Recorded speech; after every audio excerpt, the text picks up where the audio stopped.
You're alone again, not physically, but in that silence that screams inside your chest. The person is right beside you, but you feel the abyss. You try again, send messages, make plans, try harder, but something always fails, and it's not the first time.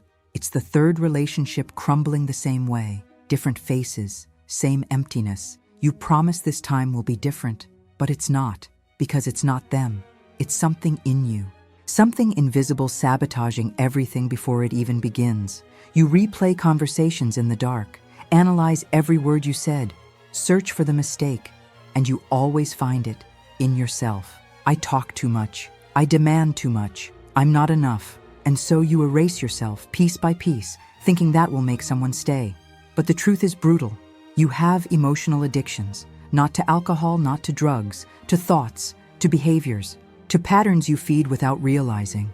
And these addictions are killing any real chance of love, not because you're worthless, but because you were programmed to sabotage what you want most. What if I told you you're repeating exactly what your unconscious mind believes you deserve? Napoleon Hill discovered something that changed everything. He called it the law of mental attraction. But it wasn't about cheap positivity. It was about something much darker. He said, you attract exactly what your dominant thoughts carry. And if your dominant thoughts are fear, scarcity, and rejection, you'll attract exactly that. Not because the universe is cruel, but because your mind was trained for it. You grew up hearing, men are no good. You need to work hard to be loved. If you don't please them, they'll abandon you. And your child's mind absorbed all of this as absolute truth. It wasn't your fault. You just believed what you were taught. But now, as an adult, these beliefs became addictions. Thought addictions running on loop inside your head. I'm not enough. I'll always be left. If I relax, he'll leave. And the more you think it, the more you confirm it. Because the mind doesn't distinguish truth from lie.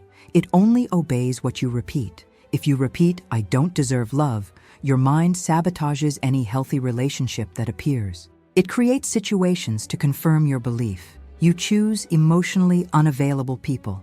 You give until you're empty. You accept crumbs, thinking they're a feast. And when someone healthy appears, your mind panics. Because he doesn't confirm the pattern. He doesn't make you suffer.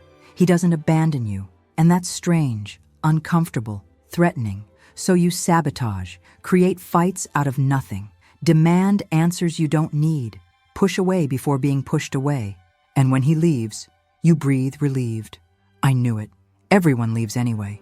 Napoleon Hill called this negative mental vibration. You're not attracting the love you want. You're attracting the love you fear. And the more you fear, the more you attract. It's a vicious cycle that feeds itself. But here comes the relief. This has a name. This isn't madness. You're not broken. You were just programmed wrong. And everything that was programmed can be reprogrammed. Hill said the mind is like a garden. If you plant thoughts of scarcity, you harvest empty relationships. If you plant thoughts of abundance, you harvest real love. The problem is, nobody taught you how to plant. They taught you to survive, not to flourish. And now you're here, tired of repeating the same mistakes, tired of attracting the same people, tired of feeling guilty for something you don't even understand. But for the first time, you understand. It's not about them. It never was. It's about the mental addictions you've carried since childhood. And addictions can be broken. But first, you need to see them. And that's what we're going to do now. You're 7 years old. Your father comes home in silence. Your mother breaks down in the bedroom. You learn without words. Love hurts. Love is absence. Love is waiting for someone who never arrives whole. Nobody explained this to you, but your body recorded it. Your child's mind created a rule. I need to be perfect to be loved. And you started trying, got high grades, helped around the house, smiled when you wanted to cry, did everything to not be a burden. And when someone gave you attention, you clung to it like it was the last time, because deep down, you believed it was. You learned that love is scarce, that you need to fight for it, that if you relax, it escapes. Adolescence arrives. You meet someone who treats you badly, but he's sometimes sweet. And in those rare moments of sweetness, you feel, he sees me. You accept the crumbs, because crumbs are still more than you think you deserve. Your friends say, he doesn't value you, but you can't leave, because leaving would confirm what you fear most. You're not enough. So you stay, try harder, change the way you talk, dress, exist. All to be loved. The years pass, the faces change, but the pattern remains. You always choose who doesn't choose you. You always give until you're empty. You always think the problem is you. And there's a reason. Napoleon Hill said, "We don't attract what we want, but what we are." And what are you? A woman who was taught that love is earned through suffering, that affection is gained through submission, that belonging comes from erasing yourself. It wasn't your choice. It was what they programmed you to believe. And now, without realizing, you repeat this cycle in every relationship. You choose unavailable men because availability scares you. You give too much because you think that's how you buy love. You're afraid of being happy because happiness doesn't confirm your wound. Here she realizes, this didn't start now. This started when she was 7 and promised never to be a burden. When she learned that crying pushes people away. When she swallowed the pain to not bother anyone. And now, as an adult, she carries this weight alone, repeating, without realizing, what destroyed her back then. If you made it this far, it's because something inside you recognized this pain. You're not watching by accident. You're here because you're tired of repeating the same mistakes and you're ready to understand what nobody explained to you. This channel exists for this, to translate your pain into clarity, your patterns into awareness, and your faith into real transformation. Click the button right now and subscribe, because the next videos will show you exactly how to break these emotional addictions and finally attract the love you deserve. You don't have to carry this alone anymore. Now let's talk about the real cost, the price you pay every day for carrying these addictions. It's not just loneliness, it's emotional exhaustion. It's waking up tired even after sleeping. It's feeling like you're living but not alive. You look in the mirror and don't recognize yourself because you've molded yourself so much to others that you forgot who you are. You laugh when you should cry, agree when you should refuse, erase yourself when you should take up space. And at the end of the day, alone, you feel the emptiness. This emptiness isn't lack of someone, it's lack of yourself. You abandoned yourself so much trying to be loved that you lost contact with your own soul.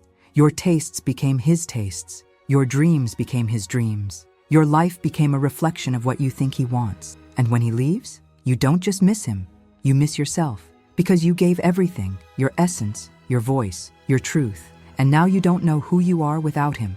Napoleon Hill called this mental disintegration. When you live outside your center, your mind collapses. You lose the ability to make decisions, doubt everything, feel like you don't belong anywhere.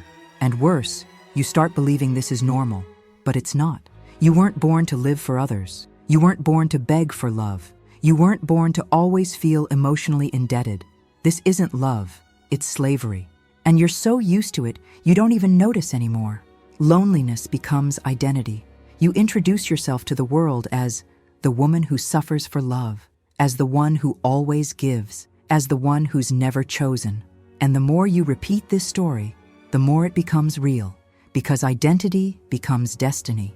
This is where it hurts, but clears, because for the first time you see, the problem was never you being too much or not enough. The problem was believing you needed to be something else. That true love requires you to erase yourself. That belonging comes from not bothering anyone.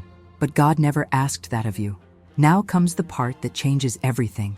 Because understanding the pain isn't enough. You need to act. And the good news is healing isn't complicated.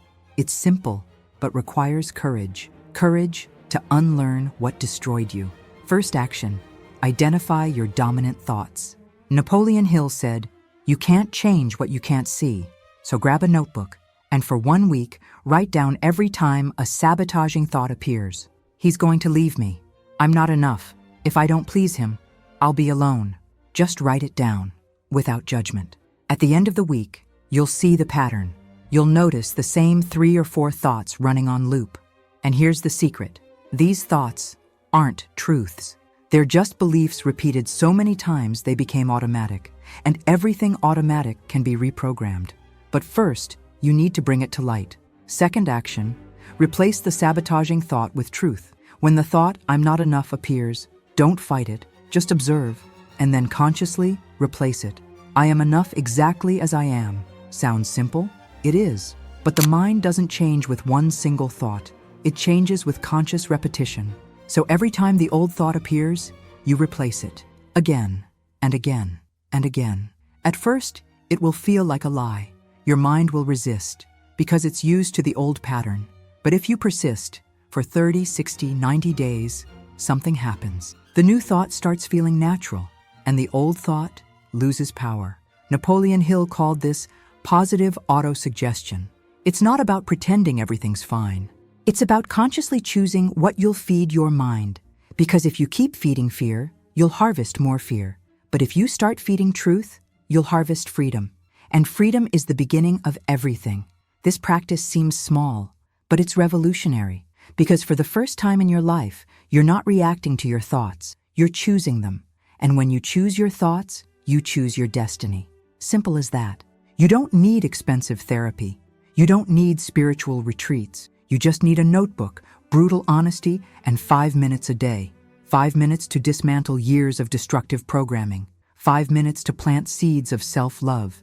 And these seeds will grow if you water them every day. Hey! If you got distracted, come back here now and pay attention. What comes next is the most important part of everything you've heard so far. Don't skip it. Don't look away. This right here can completely change the course of your love life. Now I need to tell you something that goes beyond psychology. Because Napoleon Hill was right about the mind, but there was something bigger he couldn't explain alone. Something the Bible always knew, and that you need to hear now. God never wanted you to live like this. In Proverbs 4:23, it's written, "Above all else, guard your heart, for everything you do flows from it." Guard your heart, not from others, from yourself, from the thoughts you allow in, from the beliefs you choose to feed. Because from your heart flows everything: love, peace, hope, or fear, scarcity, loneliness. You spent years letting anything in: criticism, rejections, lies about who you are. And these things poisoned your source, not because God abandoned you, but because you weren't protecting what He gave you. And there's something else. In Philippians 4:8, Paul writes, "Whatever is true, whatever is noble, whatever is right, whatever is pure, whatever is lovely, think about such things." Think about, choose, decide what will live inside you, because God gave you free will. He won't force good thoughts into your mind. He won't make you believe you're loved, but He gives you the choice. And when you choose truth, He moves heaven and earth to confirm it. When you choose to believe you're worthy, worthy love appears. But while you choose fear, fear governs. While you feed scarcity, scarcity multiplies. Not because God is cruel, but because He respects what you decide to plant in your mind's garden. And you've been planting thorns thinking you'd harvest roses. Here comes the promise. God isn't punishing you with loneliness. He's calling you inward, calling you to stop seeking validation out there and find your worth in Him. Because when you understand you're loved by God, regardless of who stays or leaves, everything changes. You don't beg anymore. You don't accept crumbs. You don't erase yourself, because you know where your value comes from. And when you know that, you don't attract just anyone. You attract someone at the same level of consciousness. Someone who also knows that love isn't suffering. It's partnership. Faith isn't about repeating empty prayers. It's about renewing your mind with God's truth. And the truth is this: you were created to be loved, not to beg for love. You were created to flourish, not to wither. You were created to belong, not to plead for space. And when you start truly believing this, your entire life changes. Loneliness can be overcome, not with more effort, not with more submission, but with the decision to guard your heart and occupy your mind with truth. Faith can help you overcome this pain, but only if you stop using God as an audience and start using Him as a foundation. You made it here, and now you know. The addictions weren't about alcohol or drugs. They were about thoughts you repeated until you believed them, about patterns you inherited without choosing, about mental programming that made you believe love is suffering. But now you have the tools. Psychology showed you the how your mind was programmed, how dominant thoughts create your reality. Faith showed you the why God never wanted you to live begging for love. And now, the integration, psychology and spirituality working together to free you. You don't need to choose one or the other. You need both. Loneliness won't disappear overnight. There will be days when the old pattern tries to return, days when you'll feel like accepting crumbs again, days when doubt will whisper, "You don't deserve better." But now you know the truth, and truth is a weapon. Napoleon Hill said, "A mind stretched by a new idea never returns to its original size." Your mind was stretched today. You saw the addictions, named the patterns, understood the origin, and now you can't pretend you don't know anymore. So what do? You choose every single day to renew your mind. You wake up and decide, "Today I will guard my heart." You write down the sabotaging thoughts and replace them with truth. You stop accepting any treatment and start demanding reciprocity. You stop erasing yourself and start taking up space. And when someone unavailable appears, you won't cling anymore, because you know emotional availability isn't a luxury, it's a minimum requirement. When someone offers you crumbs, you won't accept anymore, because you know you were created for a feast, not for leftovers. And when you feel lonely, you won't blame the world anymore. You'll look inward and ask, "What thought am I feeding right now?" And if it's a lie, you replace it again and again, until truth is stronger than the lie. Transformation isn't magic, it's spiritual discipline. It's choosing, every day, to believe what God says about you instead of what your wound screams. It's deciding you won't live on autopilot of pain anymore. It's waking up and saying, "I deserve real love, and I'll start by giving myself that love." Because nobody can give you what you don't give yourself. And one day, maybe in 3 months, maybe in 1 year, you'll wake up different. You'll look in the mirror and recognize who's there. You'll feel peace where there was only emptiness before. You'll attract someone healthy and won't sabotage, because you finally understood the love you were seeking out there was always in here, waiting for you to stop running. God didn't take anyone from you. He took you out of situations that would destroy you. Loneliness wasn't punishment, it was protection. And now you're ready to truly love, starting with yourself. I can change my destiny. Not because I'm strong, but because I finally understood. My destiny isn't in the hands of who left me. It's in my hands, in the choices I make every day, in the thoughts I choose to feed.